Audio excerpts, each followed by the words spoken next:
Woo! So are you feeling brave? Yeah, I like that little growl. That was wonderful. Brave, brave, brave. Well, I know some people that were very brave this week. And once again, just to the sacred journey, if you ever get a chance to partake, it really is just evolving in such a way. I watched people go so deep, and then also to get calls afterwards, and we met somebody yesterday, and they said it's still diving. We're still diving because we're only just opening up the portal. Once we open up the portal, you know, you're like, oh, okay, and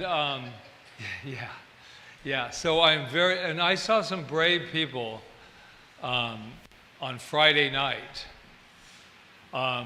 We finished this wonderful sacred journey, and then we went to another spiritual retreat called Rocky Horror Picture Show, which I'm just going to tell you, it was a real blast after you've been in this incredible state. And those people, just what they were wearing was brave. It was very brave. But we were talking this morning about what is the message, and I just happened to listen to 50 years ago. If you don't know what Rocky Horror Picture Show is, you would be considered a virgin if you went to the show, and they would point that out to everyone if you raised your hand. I saw it when I was 19. So what's that, 15 years ago? I saw it, and it was mesmerizing to me. And it went beyond even the sensuality, the sexuality. That's a big part of it. It was a big part of it on Friday night. But what I got from that is, which I had no intention of talking about, but what I realized, and I was telling Rita, that there was a mesmerizing thing about someone saying, turn yourself over to absolute pleasure. Be it. Dream it. Be it. Dream it. Be it.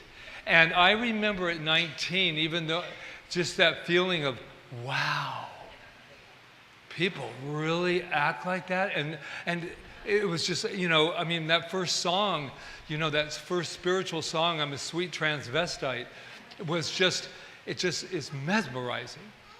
And I said to myself, what is this purpose of this? And that is to get out of your way.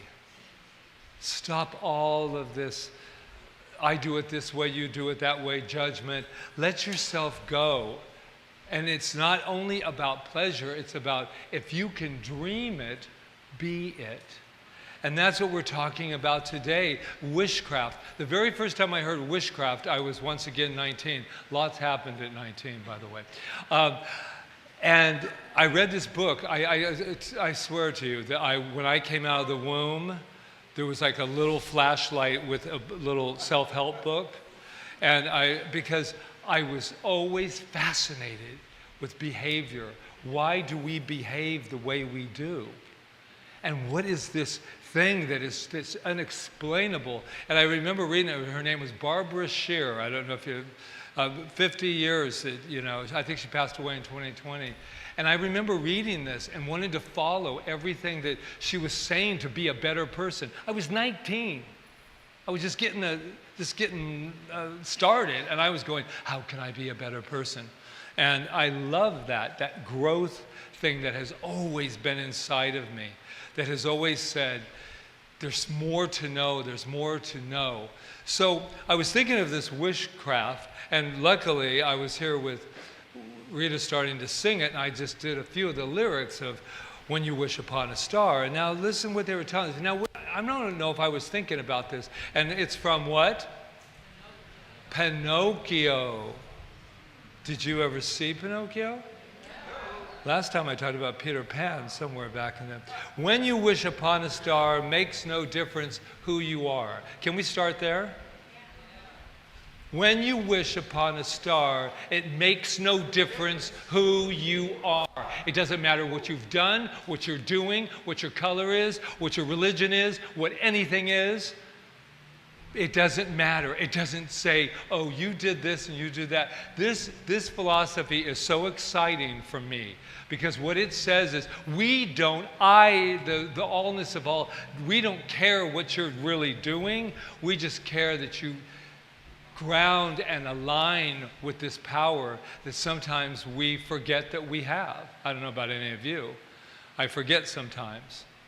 I don't know why I do that. That's crazy. So when you wish upon a star, it makes no difference who you are. Anything your heart desires will come true. Not maybe, not if you cross your fingers, not if you pray real hard, not if you beg. It says it will all come true. Gives me God bumps. But it's up to us not to go out and reach it, get it, steal it, take it, make sure that it's ours. It is about saying, I know who I am. There's a power that the universe wants me to have everything that I could possibly desire. Nothing held against us. Now that sometimes is hard to chew, is it not? I mean, it's great to say it. It's great to go, wow. But then to really say, oh my God, I'm the very power, the very essence, and nothing has ever really been against me. Maybe some lost people, maybe a parentage, a lineage that didn't know what the hell they were doing either. We cuss in this philosophy, just so you'll know. And then the last part of that is not the last part, but another part is, if your heart is in your dream, no request, excuse me. Oh, I'm sorry. If your heart is in your dream,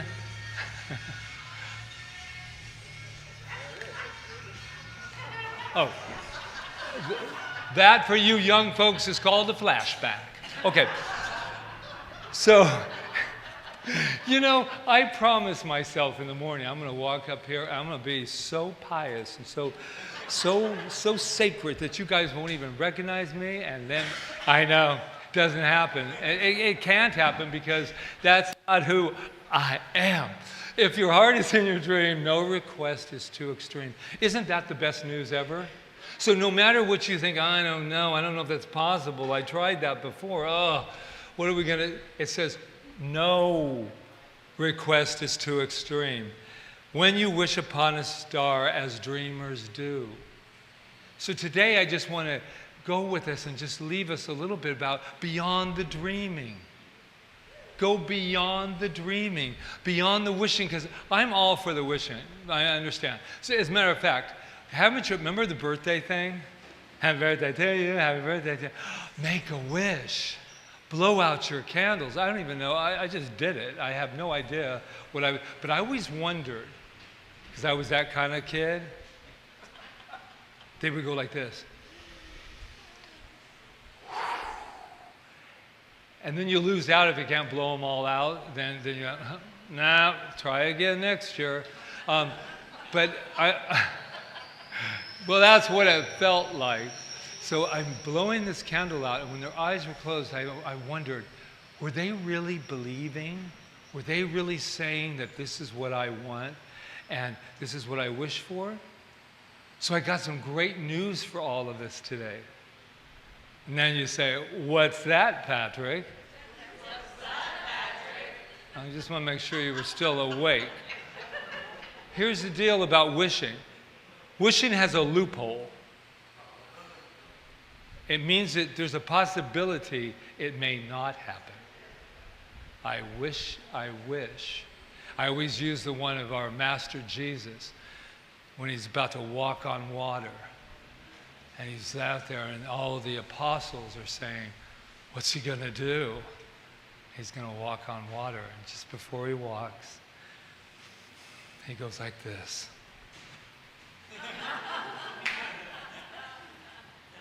No, he did not. He had already walked on water in his mind. He already did it. And then everybody says, oh, wow, he can do that. He can do that. The good news for us today is that we don't have to wish. We don't have to wish about anything. Pinocchio wished that he was what? A real boy. That just opens up so many doors, right? That's what he did. He just wished he was a real boy. But the thing about consciousness is it's not about wishing out there. It's about what you believe and become in here. And his is a great story because of those strings. Have you ever felt like that? It's like you have an idea and you're like, oh, who's pulling my strings here? And a lot of our programming is doing this, right? A lot of our programming, a lot of our conditions out there, you go, I believe in this, and then you look over there and you go, maybe not. I just thought of that, but he had to let go of those strings. He had to say no. No, I have to become it. And then he had Jiminy Cricket, who was his conscience, who was teaching consciousness. And he's like, whoa, Pinocchio. And then we have the nose that grew. And at first I thought that was a shameful trick to put on somebody, right? It's like, can you imagine? If every time we didn't tell the truth, hello, are you with me? It'd be like, you can believe me. And you're like, oh. But that's the alarm we can have for ourselves. When we're not telling the truth of who we are, that's what the nose growing thing is about. When he ran around and he wanted to be all these different, and if I do this and if I do that, and it has to be me without the strings, when he has to realize that love is what makes you real. That's how you become the real you, is through love, is through power. Our wonderful Ernest Holmes said, there is no obstruction between the idea and its manifestation. There's no obstruction between the idea and its manifestation except the obstruction of false thought. Period. Isn't it interesting that I'm looking at all of you and I'm feeling all of you right now, and to think that we have always been so incredibly free, no matter what.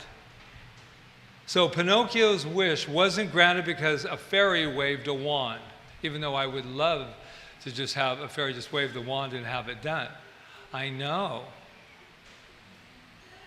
That's Quanta. She said, woo. But wand, it was fulfilled. Okay, hold on. We're going to take a moment to let Quanta. Hold on, hon. Let Quanta. Yeah, there we go. Pinocchio's wish wasn't granted because the fairy waved a wand. It was fulfilled because he stopped. This is for all of us, the message from Pinocchio. He stopped being a puppet of fear and became a creator through love. He stopped being, yes. And now it's only love. So I will end with this one.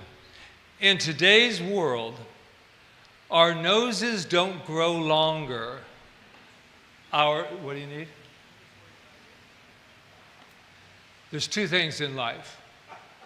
As from the acting background, from that North Hollywood world over there, they always say as an actor, never perform around these wonderful animals because they will always draw the attention, and she does.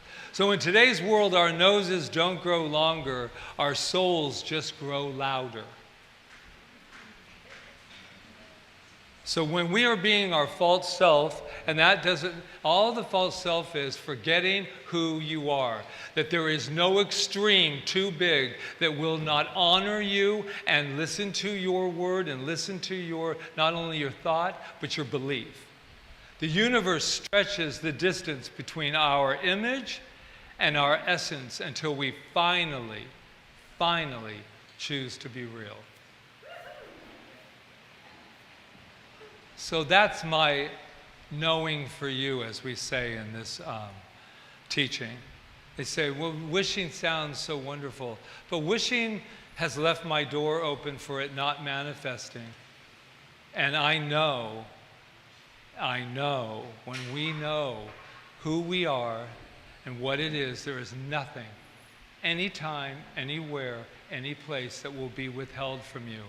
Whether it be physical, whether it be prosperity, whether it be creativity, whether it be all of our relationships, good, bad, and indifferent, we can have it all. And the only reason that they're looking at a star is because that's not really what they're seeing, are they? You're not seeing the star. You're seeing way beyond into the cosmos. That's what I know for you.